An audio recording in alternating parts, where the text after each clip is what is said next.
The final days. It loomed over countless stars for years, threatening to end existence for all living things.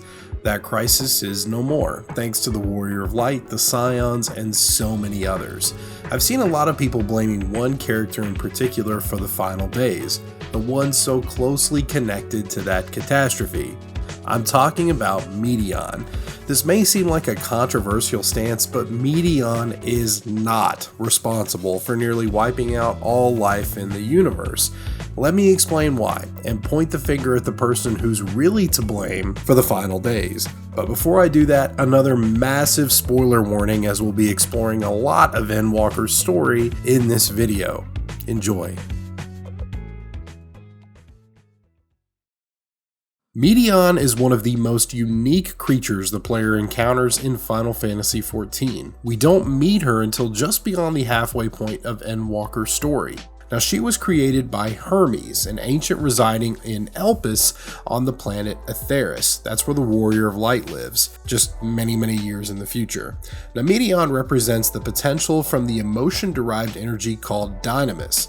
This opposes ether, which is what most life forms are composed of. The Meteion we encounter is just one of many sisters, or media, that share one consciousness. The main Meteion stays with Hermes and serves as their representative, while the others travel the universe to discover other stars with life. Hermes created them to answer one question: what is their reason for living? Keep in mind that Meteion is a relatively new creation. Hermes tells us this himself. She's immature despite her great potential. Almost everything she knows at this point in the story is from Hermes, and we're shown early on that the Ancient has his own demons. That means her caretaker is mentally fragile. Plus, she's a powerful empath, adopting the emotions of those around them. I say all of that to remind you that Meteion is very young and very impressionable. Nearly her entire worldview is going to be shaped by the close circle of people around her. That's almost exclusively Hermes until the Warrior of Light, Emet-Selch, and Hythlodaeus show up. Meteion's perspective is forcibly changed when she connects with the other media in the universe. They only found dead worlds, or ones on the verge of collapse. All that pain, suffering, despair. These negative feelings impacted the media's collective consciousness, and Meteion became horrified when she received this information, causing her individual mind to be suppressed. We see this when Meteion tries to fight it and urges the warrior to protect her friends. Her will, however, is not strong enough, and ultimately she succumbs to the will of her sisters. They all see life in the universe as suffering. Ending it all would be the greatest mercy she could bestow. Meteion leaves Etheirys to join her sisters at the edge of the universe and to bring about the Song of Oblivion. It's an event that uses dynamis combined with despair to cause a chain reaction. Extinction would follow. Now, let's fast forward a bit. We know this event was staved off by the Convocation of 14's summoning of the Dark Primal Zodiarch.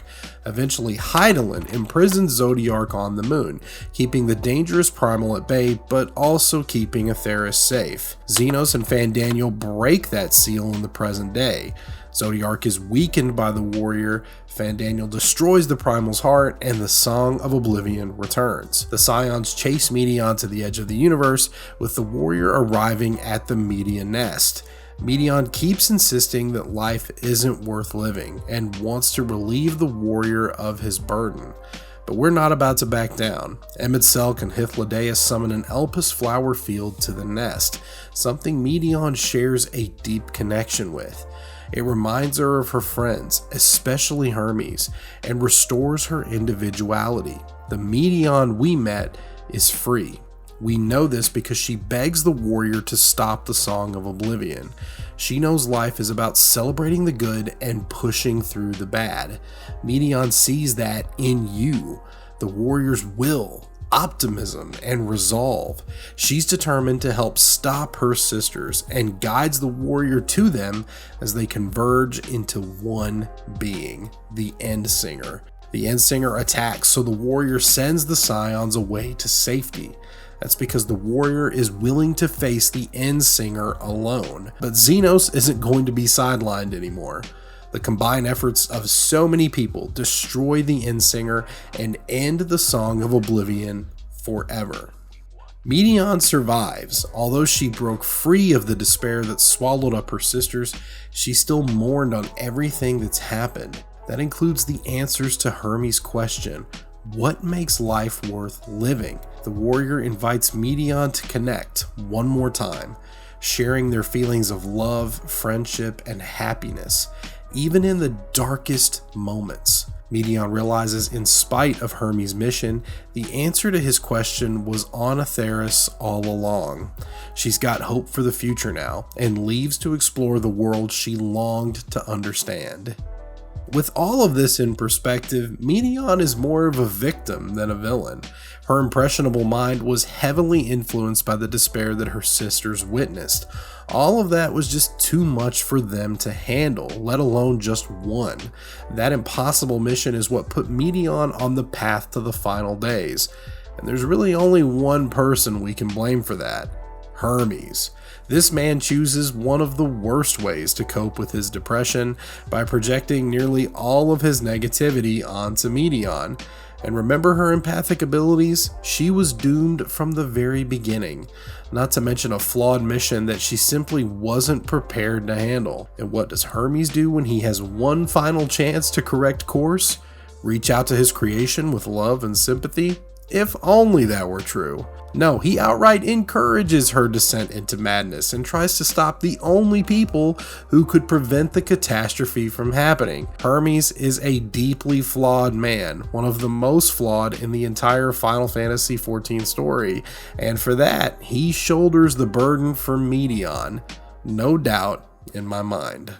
So what do you think? Is Meteion a victim of circumstance, or did she make the mistakes leading up to the final days? I feel like this is going to be a controversial take on this issue, and I'd love to hear your thoughts in the comments below. I'd also appreciate a like if you enjoyed this video, and I'm always taking suggestions for future entries. Until the next one, take care, warriors, and I'll see you soon.